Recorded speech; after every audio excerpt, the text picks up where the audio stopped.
Louvado seja o nome de Jesus. Quero cumprimentar o pastor João Evangelista Vieira Júnior, diretor do CETADEM, pastor Alexandre Pessoa, representante da Assembleia de Deus Montese, pastor Osiris Júnior, pastor Salomão Liberato, representante da SBB. Nós iniciamos o seminário juntos, ele ficou alguns meses no STPC e logo depois ele saiu. Pastor Edilson Castro, reitor da FMB, pastor Danilo César, meu colega de seminário, meu amigo, reverendo da Missão Evangélica Pentecostal no Brasil. Também quero cumprimentar todos os pastores presentes, ministros do Evangelho, docentes do seminário, tem amigos aqui, docentes do seminário, alunos do seminário CETADEM, que eu também faço parte dessa história desde o início. Acredito que lá em 2008, quando o pastor Júnior foi lá no seminário, no nosso seminário, conversar comigo, e é um orgulho fazer parte dessa caminhada, dessa trajetória, desde o início, com a produção dos livros, do curso, e ter participado, ter dado aula em vários núcleos do CETADEM aqui no Ceará. É uma satisfação muito grande. Também quero cumprimentar meus mestres no seminário, o pastor Israelita Almeida, foi meu professor de homilética, ética cristã, aconselhamento pastoral, e estar diante do professor de homilética numa palestra é uma grande responsabilidade.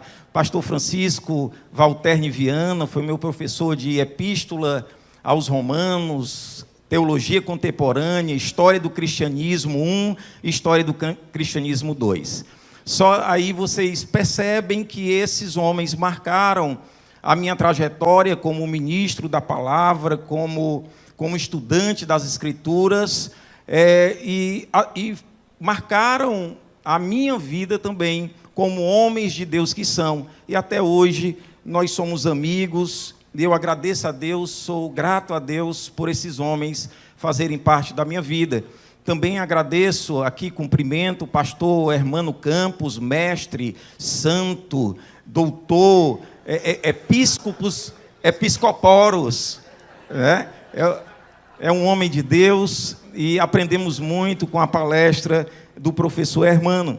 Nós vamos falar, irmãos, ainda hoje, vamos falar agora, na verdade, sobre a importância da hermenêutica e da exegese para o estudo bíblico teológico. Primeiro, nós temos que entender o significado dessas duas palavras, que não fazem parte do nosso cotidiano.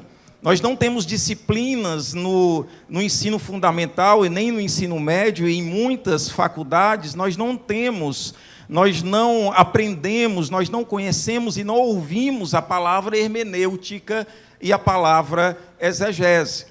Então, é importante nós entendermos primeiro o significado dessas duas palavras. O irmão vai passar o slide, conhecermos o significado dessas duas palavras, definirmos o que é hermenêutica e exegese, para depois nós estarmos seguindo.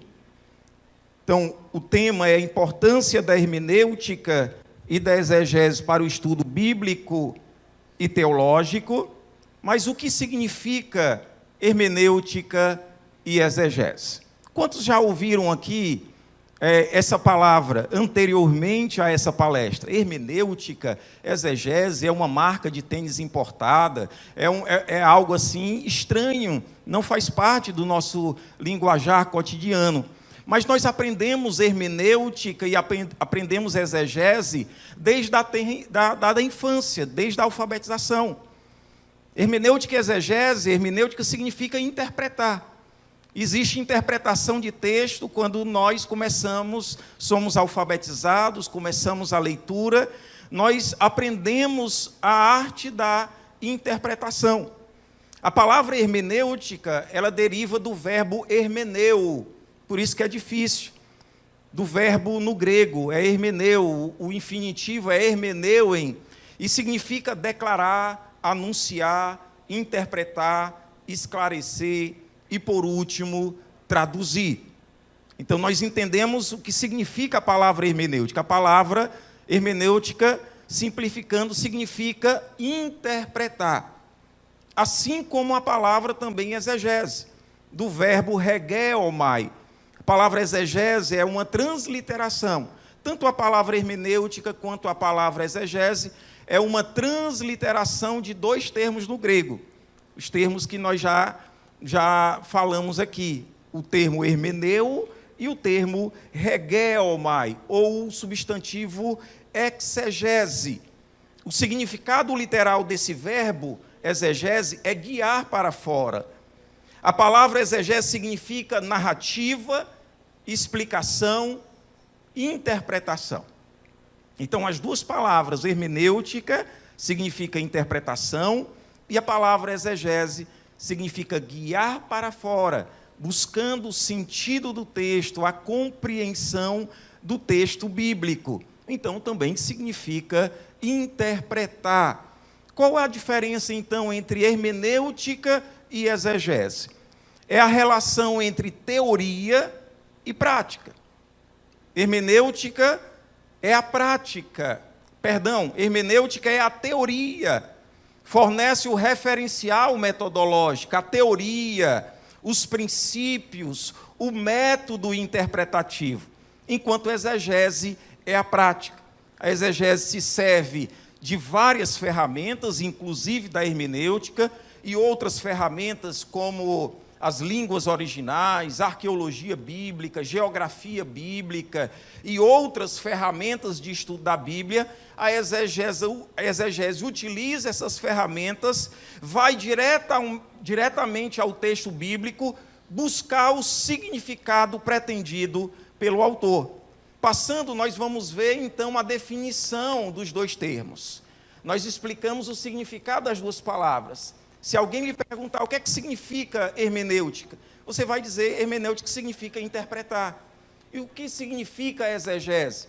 Exegese significa também interpretação, guiar para fora.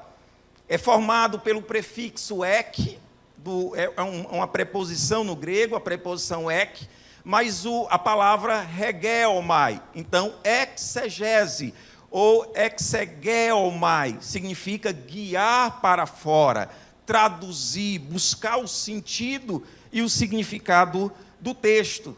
Vamos definir, então, o que é que significa hermenêutica. Quem dá essa definição é o teólogo sistemático Louis Berkhoff. Ele diz que a hermenêutica é a ciência que nos ensina os princípios, leis e métodos de interpretação. Hermenêutica é a teoria, ensina os princípios, métodos, leis e métodos de interpretação. A exegese é o estudo cuidadoso e sistemático da Escritura para descobrir o significado pretendido pelo autor. Essa é a definição de um estudioso do Novo Testamento muito conhecido, Gordon Fee. Temos vários livros em português desse importante erudito do Novo Testamento. Nós vamos entender o que significa exegese observando essa definição, essa conceituação do Gordon Fee. É o estudo cuidadoso, sistemático, organizado da Escritura, para descobrir o quê? O significado original que foi pretendido. Um dos grandes legados da Reforma Protestante foi se afastar do método alegórico, o método alegórico que dominou a interpretação da Bíblia durante toda a Idade Média. Os reformadores estavam agora interessados em apresentar o significado autoral, o significado do autor. O que o autor quis dizer ao escrever determinado texto, determinada passagem. Seguir o argumento, o pensamento do autor no texto. Enquanto o método alegórico supostamente apresentava vários significados de um mesmo texto, o significado alegórico, o significado anagógico, o significado literal, a interpretação proposta pelos reformadores evidenciava, destacava, enfatizava o significado do autor, o significado pretendido pelo autor. O que disse Paulo? O que disse Pedro? O que nós entendemos no Evangelho de Mateus, nas epístolas paulinas, nas epístolas gerais, o significado pretendido pelo autor foi um grande legado da Reforma Protestante. Nós vivemos dias hoje em que a Bíblia é relativizada, seus ensinos. Há propostas de atualização das Escrituras. Parece bonito o nome, atualização das Escrituras, mas, na verdade, o que eles querem dizer é tirar das Escrituras ou relativizar os ensinos que são centrais da fé cristã. Ensinos como a divindade de Cristo, a centralidade das Escrituras, a infalibilidade da Bíblia. É isso que querem dizer, para se conformar, para que a Escritura se conforme ao pensamento, às ideias, os conceitos, a filosofia do mundo presente. No meu exame que eu fiz de bispo, eu sou também bispo, pastor Hermano. No meu exame de bispo, a primeira pergunta da bancada foi: o que você acha da proposta que estão apresentando aí? Inclusive, um pastor muito famoso, eu não vou dizer o nome, Ed René Kivitz, disse sobre a atualização das Escrituras, que as Escrituras precisam ser atualizadas. Aí eu respondi e disse: não, a Bíblia já foi atualizada. Aí eles olharam um para o outro, era uma bancada de 4 pastores, e olharam para o outro. Eu disse: já foi atualizado, nós temos a Almeida revista e atualizada. Ô glória! Já tem a nova Almeida atualizada. Então a gente não precisa atualizar as Escrituras. Nós temos a Bíblia, que é a palavra de Deus, infalível, inspirada.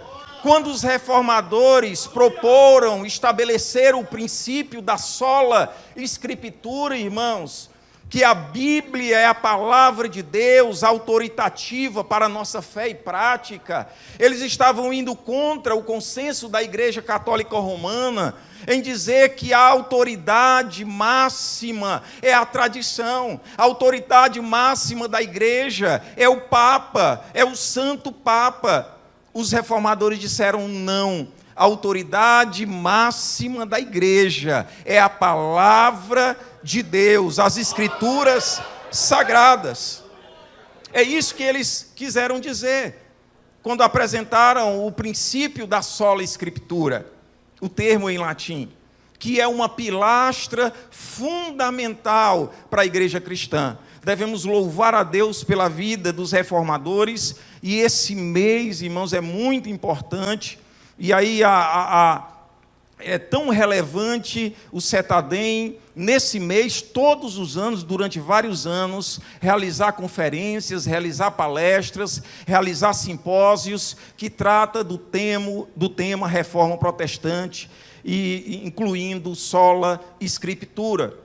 A primeira regra de hermenêutica proposta pelos reformadores foi denominada analogia da fé. O que é que significa a analogia da fé? Que as Escrituras interpretam as Escrituras.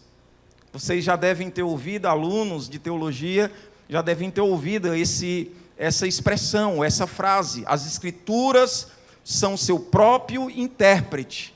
Sacra Scriptura sui interpres. Era a expressão, o termo em latim. A Santa Escritura é o seu próprio intérprete. Significa o quê? Que nenhuma passagem das Escrituras pode ser interpretada de tal forma que o significado seja conflitante em relação ao ensino claramente exposto pela Bíblia em outras passagens. Em outras palavras, o significa que se um texto da Bíblia for interpretado e essa interpretação conflitar, for diferente, for oposto o que a Bíblia como todo ensina, nós devemos rejeitar essa interpretação. Nós devemos deixar de lado. Se um texto da Bíblia tem mais de uma interpretação e uma das interpretações conflitar, for diferente o que a Bíblia ensina como um todo, nós devemos deixar de lado. É isso que significa o princípio da analogia da fé. Sacra Escritura sui intérpretes. Um outro princípio estabelecido pelos reformadores, eu não coloquei aí, é da clareza das Escrituras, da perspicuidade, é uma palavra difícil, o irmão estava falando difícil, nós vamos falar aqui também, da perspicuidade das Escrituras. Significa a clareza das Escrituras. A Bíblia é clara em si mesma. Lutero mesmo falou sobre isso várias vezes nos seus escritos, o que ele diz que tem passagens claras. As passagens difíceis precisam ser interpretadas, tendo como base as passagens mais claras. Nós temos os mormons, que pegam o texto de 1 Coríntios, capítulo 15, versículo 29, que diz: então o que farão aqueles que se batizam pelos mortos? E estabelecem uma prática de batizar uma pessoa de uma família em nome, em prol dos entes falecidos, dos parentes falecidos. Essa prática dos mormons, baseado em um único versículo. Então eles não seguem o ensino da perspicuidade das Escrituras, nem o ensino, nem o princípio da analogia da fé. Se eles utilizassem, aplicassem esses princípios que nós temos, que foram estabelecidos desde a reforma, eles não proporiam um ensino de uma pessoa se batizar por uma pessoa já falecida, dando a oportunidade à pessoa falecida de entrar na glória, de ter a sua salvação garantida. É até parecido com a doutrina do purgatório da Igreja Católica Romana. Mas por que as Escrituras são importantes, a exegese e a hermenêutica são importantes para a compreensão das Escrituras? É o ponto 1, hermenêutica e exegese, eu digo, são fundamentais para a compreensão das Escrituras. Primeiro, porque nos ajuda a realizar uma leitura satisfatória da Bíblia. Alguém pode dizer: eu já leio a Bíblia, é o que importa, é o que basta, eu tenho a ajuda do Espírito Santo, eu não preciso de hermenêutica e de exegese, não preciso dessas coisas difíceis, não.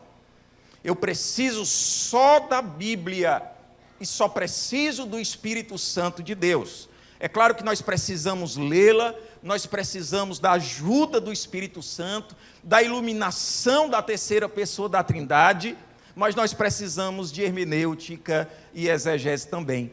Mesmo que você não saiba o que significa, agora vocês estão sabendo. Vocês precisam de hermenêutica e exegese, quer dizer, vocês precisam de interpretação. Vocês precisam ler e interpretar. O texto de Atos, capítulo 8, versículo 30 e versículo 31, está aí na tela. Filipe correu, o Espírito Santo disse: olha, acompanha essa comitiva da rainha Candace, aproxima dessa carruagem. Filipe obedeceu à voz de Deus, à voz do Espírito Santo, correu e ouviu que o homem lia o profeta Isaías, e perguntou: entendes o que estás lendo? Ele perguntou: entendes o que estás lendo? Tem uma outra tradução, Almeida Revista Atualizada, que pergunta da seguinte maneira: entendes tu o que lês? A mesma coisa. Perguntou para o oficial, o eunuco. A resposta dele é interessante. Vamos observar a resposta dele. Como poderei entender, a não ser que alguém me ensine? Então, exegese e hermenêutica são fundamentais para a leitura e estudo da Bíblia. Só leitura da Bíblia não é suficiente. Pelo amor de Deus, irmãos, ao sair, não joguem uma Bíblia dessa na minha cabeça por eu ter afirmado isso, tá bom? Mas só leitura não é suficiente. O oficial lia a Escritura, mas ele não entendia. Ele dizia, eu preciso que alguém me ensine. Pediu a Filipe que subisse e sentasse. O eunuco ainda perguntou assim, ele está falando dele ou de algum outro? Olha só, na Bíblia nós temos a palavra de Deus, quando Deus fala, nós temos a palavra do homem, quando o homem fala, nós temos até a palavra do diabo, irmão. Livro de Jó, nós temos a palavra de Deus, a palavra da mulher de Jó, amaldiçoa o teu Deus e morre. Nós não vamos obedecer à ordem daquela mulher que propôs isso ao seu marido. Então é a palavra da mulher de Jó, vendo a situação do seu marido. E a palavra do diabo. A palavra do diabo nós temos no livro de Jó. Nós precisamos entender as falas. Quem está falando no texto é importante, mas nós vamos seguir. 4 partes básicas na leitura e estudo da Bíblia. Aí tem um acrósticozinho que é fácil de vocês memorizarem. É um recurso para memorização. É um recurso mnemônico. Acho que o nome é assim. É isso? Amém. Primeiro, para a leitura e estudo da Bíblia, você precisa observação. É o O de observação. Você ler o texto e faz a seguinte pergunta: o que eu estou vendo? O que eu vejo?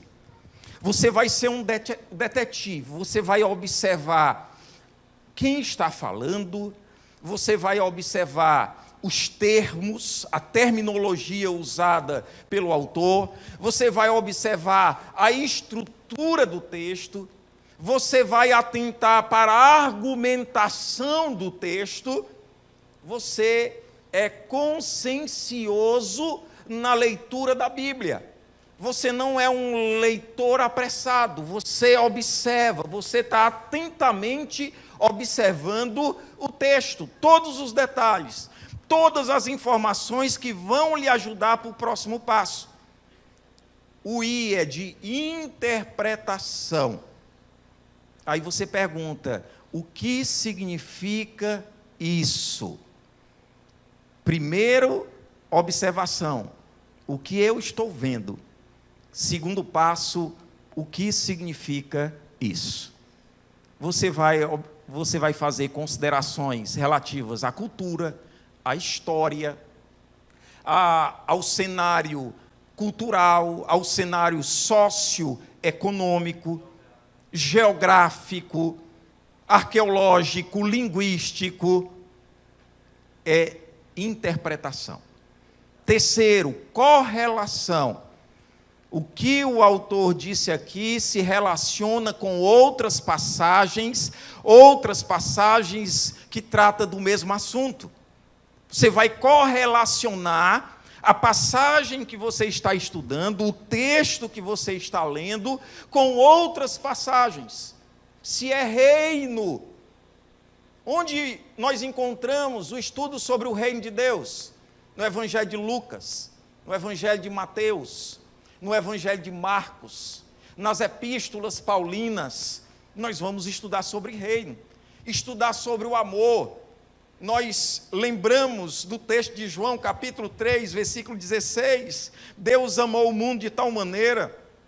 Lembramos da poesia, da rapsódia, em 1 Coríntios, capítulo 13, o poema, belíssimo poema, talvez a maior peça poética já escrita pela humanidade, pelo homem, é 1 Coríntios capítulo 13. Você vai estudar sobre o amor, você tem que correlacionar. Você tem que também abrir essas passagens. Quando João diz, Deus é amor. Isso é correlação. E a última parte da leitura e estudo da Bíblia, aplicação.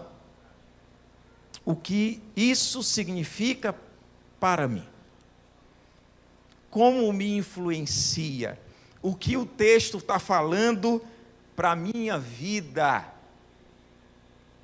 Então, interpretação, observação, correlação, sem aplicação, eu acho que alguém disse que é um aborto. É morrer na praia, nadar e morrer na praia. Você interpreta, você observa, você correlaciona, mas você não aplica na sua vida. Quando você entende a Bíblia, você tem que aplicá-la. Então, o acróstico é OICA. Você nunca mais vai esquecer. OICA, observação, interpretação, correlação e aplicação. Segundo, exegese e hermenêutica. Hermenêutica e exegese são importantes em razão da própria natureza da Escritura.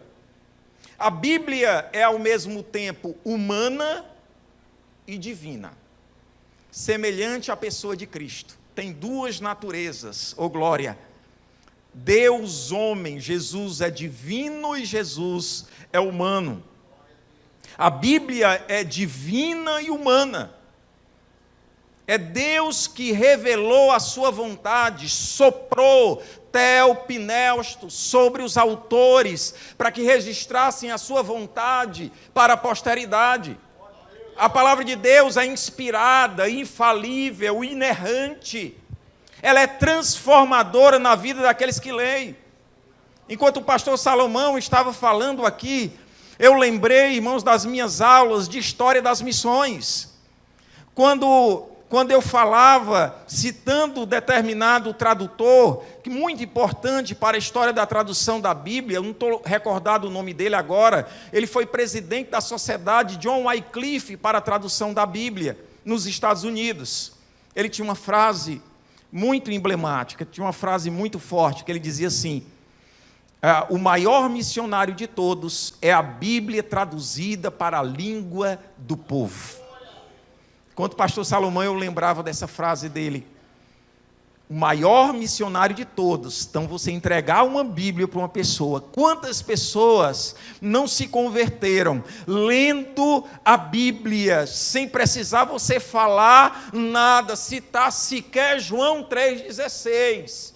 Elas próprias começaram a ler e se converteram. O Espírito Santo agiu, trabalhou no íntimo dela e ela se converteu.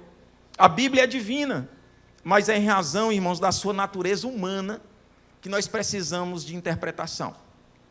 A Bíblia não nos foi dada na linguagem angélica. Não.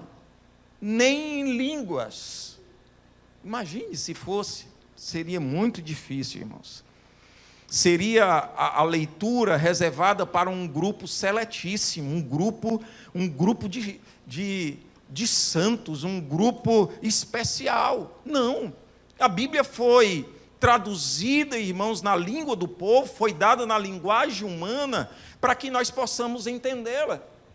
Mas a linguagem humana é cheia de particularidades, tem complexidades, tem a estrutura linguística, os originais grego, hebraico e aramaico. Graças a Deus por João Ferreira de Almeida, por John Wycliffe, Martinho Lutero, João Calvino e outros grandes tradutores da Bíblia, irmãos. Na Reforma Protestante, apareceram novas 500 traduções da Bíblia. O pastor Hermano estava falando sobre isso. 500 novas traduções em toda a Europa, só da Bíblia. Aí um abençoado, um homem de Deus, João Ferreira de Almeida, o esforço e a dedicação dele, ele apresentou a Bíblia na nossa língua, no nosso idioma, na nossa língua, na nossa querida língua. Então, porque é a palavra de Deus, por causa desta natureza dupla, ela exige de nossa parte a tarefa da interpretação. A Bíblia é a palavra de Deus, mas Deus escolheu falar sua palavra através das palavras humanas na história. Deus escolheu nos falar nas palavras humanas na história. Passando. O meu não está passando aqui. Terceiro, o estudo da hermenêutica e da exegese é importante porque nos apresenta o referencial metodológico para a interpretação das Escrituras. Nos apresenta o norte, nos apresenta a metodologia. E qual é a metodologia usada pelos crentes, pelos evangélicos, pela maioria da igreja conservadora? É o método histórico, gramatical, literário, teológico.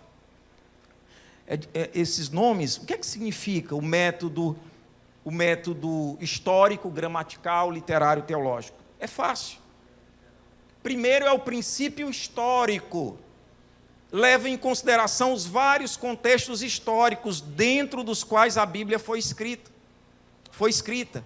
Como eu estava falando, é o cenário, é o pano de fundo histórico.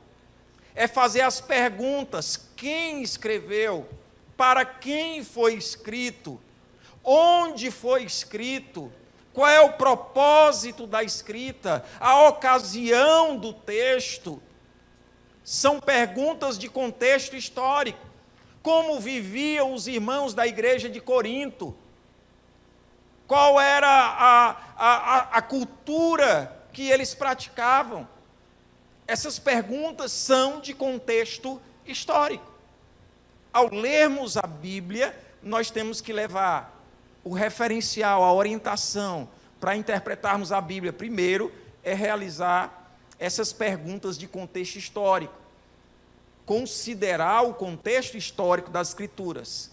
Segundo princípio, o princípio gramatical. Tem predicado, tem sujeito, tem predicativo do sujeito, tem objeto indireto, tem adjunto adnominal, tem aposto. Mas, pastor, é preciso aprender tudo isso? Pelo menos a base disso você precisa aprender. Para se aprofundar mais no entendimento, na interpretação das Escrituras, você precisa voltar para o Mobral. É novo, né? O novo. Nós precisamos recuperar o estudo do português, porque a estrutura gramatical são os princípios gramaticais. Eu vou dar um exemplo. Atos capítulo 1, versículo 8. Vocês conhecem: recebereis poder ao descer sobre vós o Espírito Santo, e sereis minhas testemunhas. Isso aí é uma ordem ou é uma promessa? Sereis minhas testemunhas. É uma promessa para o futuro, que eles seriam testemunhas do Senhor, ou é uma ordem soberana?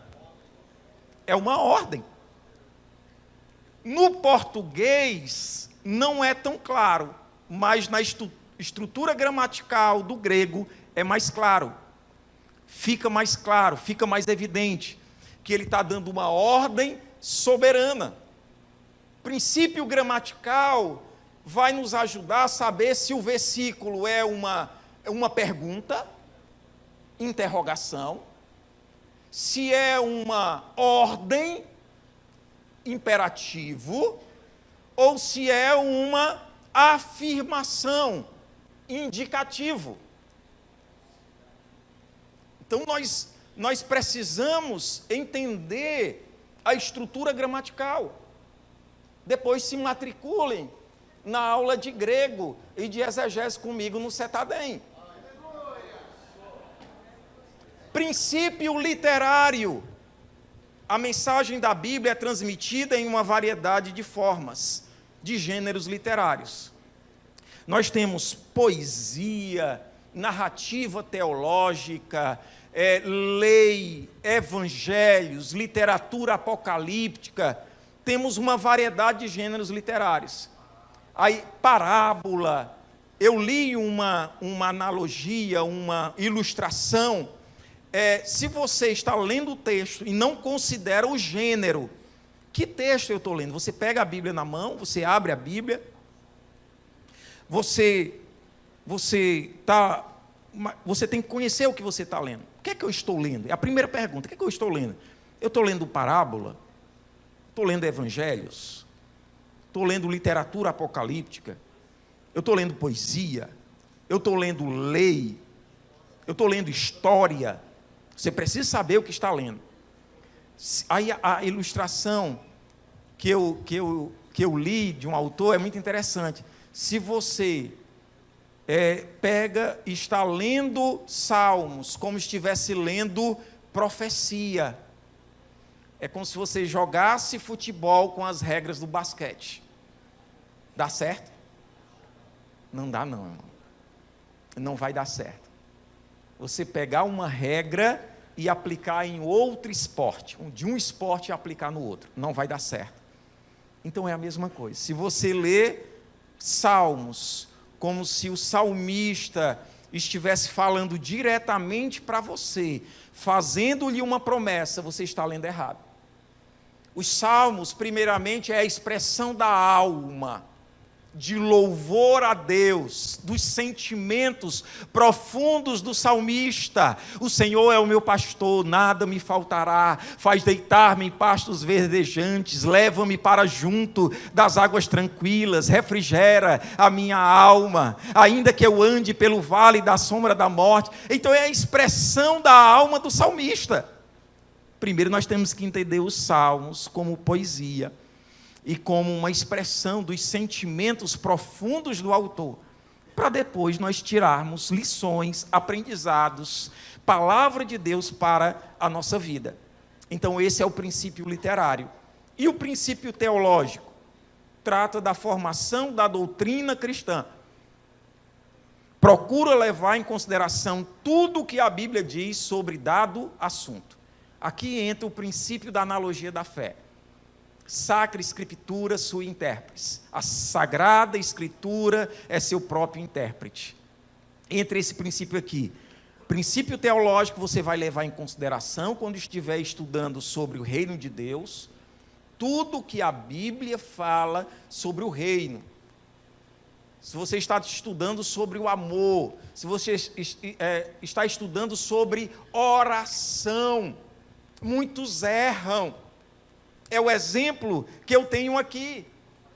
Não levam em consideração o princípio teológico.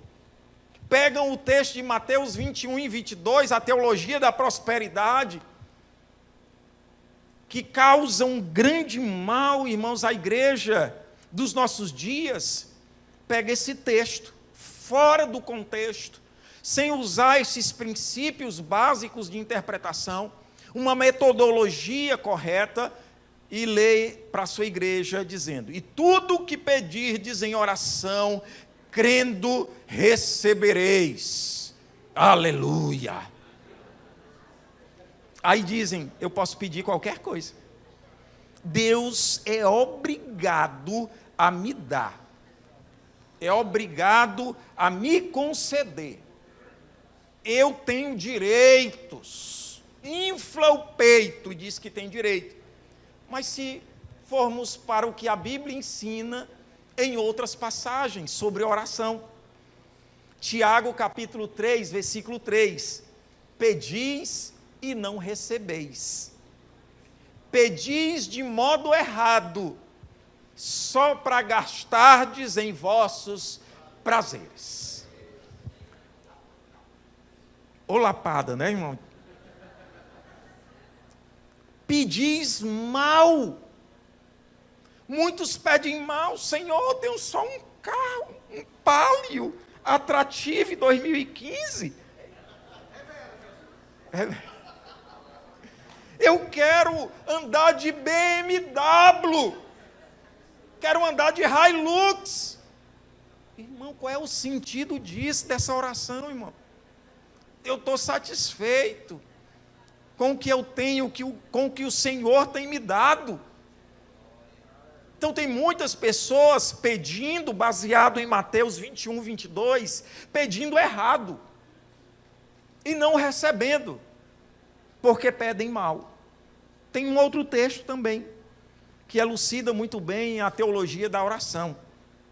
Romanos capítulo 8, versículo 26. Do mesmo modo, o Espírito nos socorre na fraqueza, pois não sabemos como devemos orar.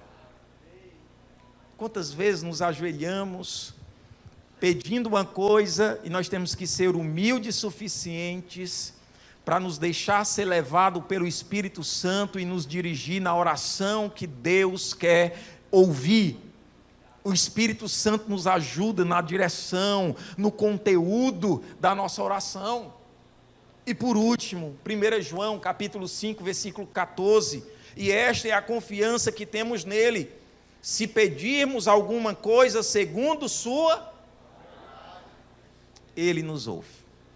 Primeira coisa na oração que nós devemos perguntar: Senhor, é a tua vontade eu permanecer com o meu Palio 2015 ou eu ter uma Hilux 2023?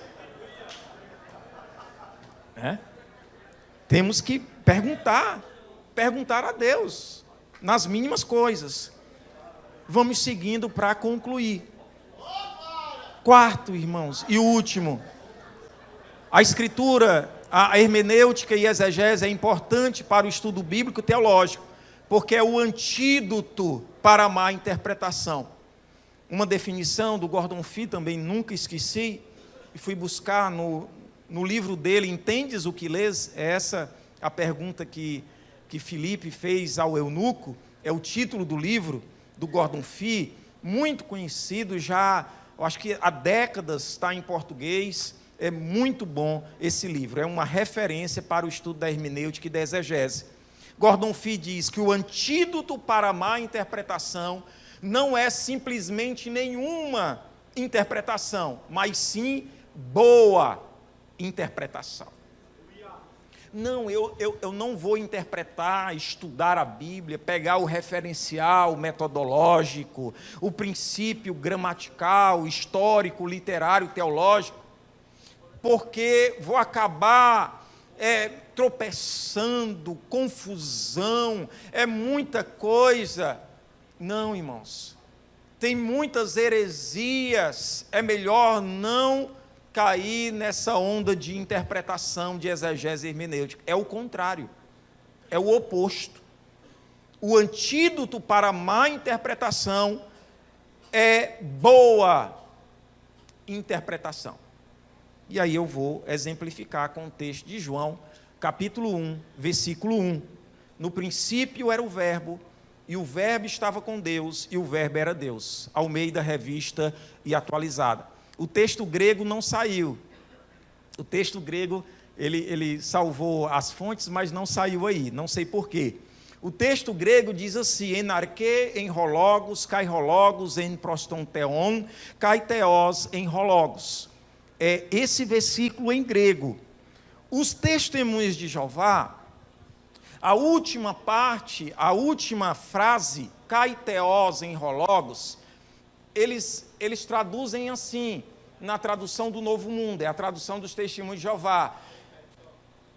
Apareceu? Não apareceu em tela cheia, que é a parte em vermelho, a última frase. No princípio era o Verbo estava com Deus, e o Verbo era Deus. Como é que tem na tradução dos Testemunhos de Jeová? E o Verbo era um Deus. Eles colocam Deus com um D minúsculo, e coloca o artigo indefinido um. No grego não existe artigo indefinido, só tem artigo definido. Algumas vezes, dependendo da estrutura gramatical, quando o substantivo ele é anartro, quer dizer, sem artigo, você pode indefinir, colocar um. Outras vezes não necessariamente. O estudo dos artigos no grego é complexo, não é tão fácil assim não é tão simples. Os testemunhas de Jeová, motivados pelo seu preconceito teológico da divindade de Jesus, se apressaram e traduziram: o Verbo era um Deus, a palavra era um Deus, para dizer que existe Deus, Jeová, Deus maior, Deus criador, existe um Deus menor, Jesus é um Deus inferior, ele é criatura e não criador. então ele é um Deus menor, ensinando uma teologia completamente rechaçada pelas Escrituras. Não existe uma infinidade de deuses, um panteão de deuses onde um Deus se destaca sobre todos os outros. O nome disso é enoteísmo, onde existem vários deuses, a crença, e que um Deus é superior a todos os outros. O ensino bíblico não é esse, os irmãos sabem, os irmãos que conhecem Bíblia. Existe um único Deus, é o Shema. Ouve Israel, o Senhor, nosso Deus, é o único Deus, é o único Senhor. É a declaração de fé. Então nós acreditamos nisso. Existe um único Senhor, uma única essência na divindade. Deus Pai, Deus Filho e Deus Espírito Santo. Olha só o erro dos testemunhos de Jeová. O verbo é em. O verbo, ele vai colocar aí. Voltei aqui. Pronto. O verbo é em, essa palavrinha aqui, ó, que é parecido com N e parecido com com N e com N. Essa palavrinha aqui é o verbo ser, no imperfeito do indicativo. O verbo ser não admite não admite objeto direto. Não admite objeto. Então, o Deus, Theos, é o predicativo do sujeito. Então, uma regrazinha de um erudito chamado Cowell, ele estabeleceu, quando o verbo vem depois do substantivo, ele não precisa ser indefinido. E o verbo, quando vem depois do substantivo, o verbo ser não admite predicado. Então, Deus aqui é o predicativo do sujeito, não admite objeto, perdão. Aqui ele é o predicativo do sujeito, então ele está afirmando o verbo, que é o sujeito da frase. O verbo quem é? O Logos, é Jesus. Então ele está dizendo, o Logos é Deus. Irmãos, o estudo da hermenêutica e exegese, esse último ponto, é o antídoto para a má interpretação. Se você interpreta errado as Escrituras, você vai ter uma má teologia, uma teologia ruim. Se você tem uma teologia ruim, você vai descambar para a heresia, para o erro doutrinário. Se você ensina, se você crê em doutrinas erradas, como os testemunhos de Jeová, o seu fim é o lago que arde com fogo e enxofre, é o inferno.